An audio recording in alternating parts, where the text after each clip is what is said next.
برای گفتگوی بیشتر در این مورد دکتر مشتاق محمدی مسئول پروژه مرغداری وزارت زراعت و آبیاری با ما هستند. آقای محمدی خوش آمدید در برنامه.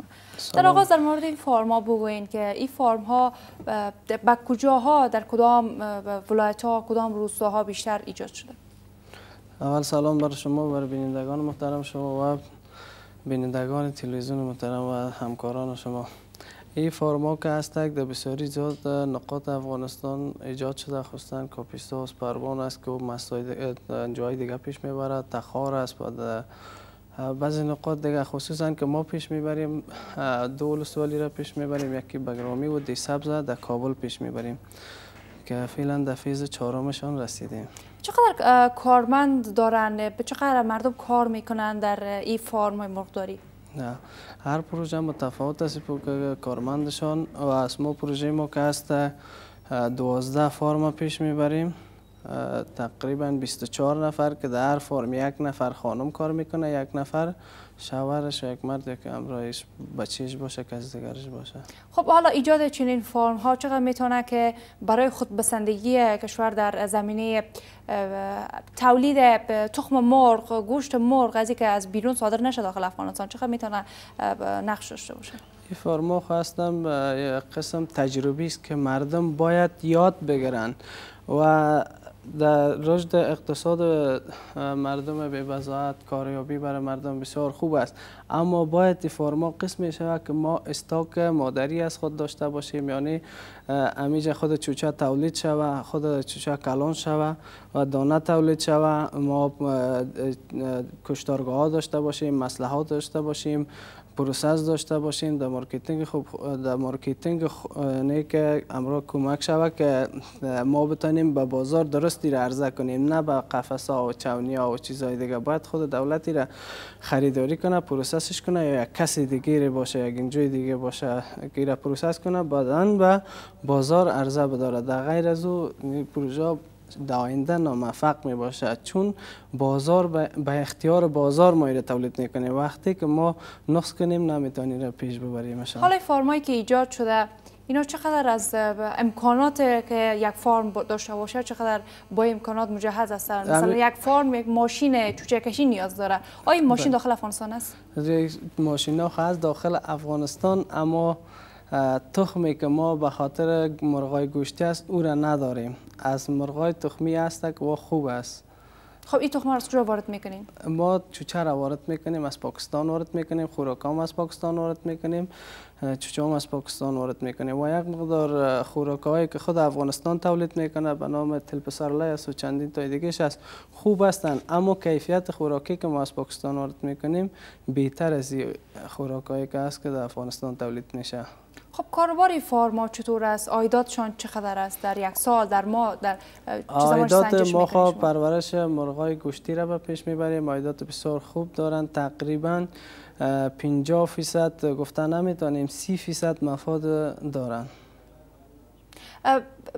برنامه دقیق وزارت زراعت و آبیاری به خاطر خانمایی که در این بخش کار میکنن، در بخش فرم های مرغداری کار میکنن، برنامه دقیق تان به خاطر کمک اینا چی است؟ برنامه دقیق ما به خاطر دقیق ما بر خانم‌ها ای است که خانم‌ها خودشان بتانن اقتصاد خانواده خود بلند ببرن و خود کفای خانواده و فامیل خود شوند. تنها این کمک‌هایتان مختص به کابل میشه؟ در ولایت دیگه هم شما؟ اسما فعلا در کابل است، مختص اسما در کابل است، در دولسوالی، دی سبز و بگرامی است و اگر دیگه جا هم اجازه بده ما میتونیم که پیش ببریم. خب روند شناسایی به فامیلای و خانوادهایی که میخواین که این فرم ها را داشته باشن چگونه سروی صورت میگیره و یا باید خودشان اقدام کنن؟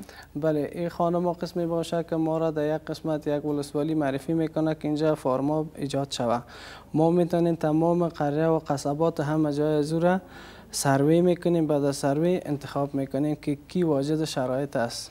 خب حالا یک خانواده در کابل میخواد که از این فرم ها یکی داشته باشه، شما چی کمک هایی را مشخصا برای اینا انجام داده میتونین که یک خانواده که بدون هیچ امکاناتی میاد سراغ شما و شما میخواد که علاقمند است که فرم ایجاد کنه، شما چی کمک هایی را آغاز برشون علاقمند به فرم هستند باید جای مناسب برای ایجاد فرم داشته باشند، یعنی از تمام مراکز دور باشه، از مراکزایی که ایجاد ضرر بر مرغ میکنه از او دور باشه، از مساکن بود و باش مردم دور باشه. ما برشان میتونیم که 75% کمک کنیم. 75% شامل از این میشه که ما سیم و گادر و تخته و چیزا برای پوشش فارم میتیم و دیگه خوره، دانه خوره، خوراکه، مواد غذاییشون و ادویجات و کنترل فنی و مسلکی برشان میکنیم و درس برشان میتیم. حالا وقتی که شما این همه خدمات انجام میتین، در مقابل خدمات شما این خانواده ها چی باید بپردازن؟ این خانواده ها در مقابل از این چیزی برای ما پرداخت نکنن، فقط خود آرام نگاه کنن. بسیار خوب.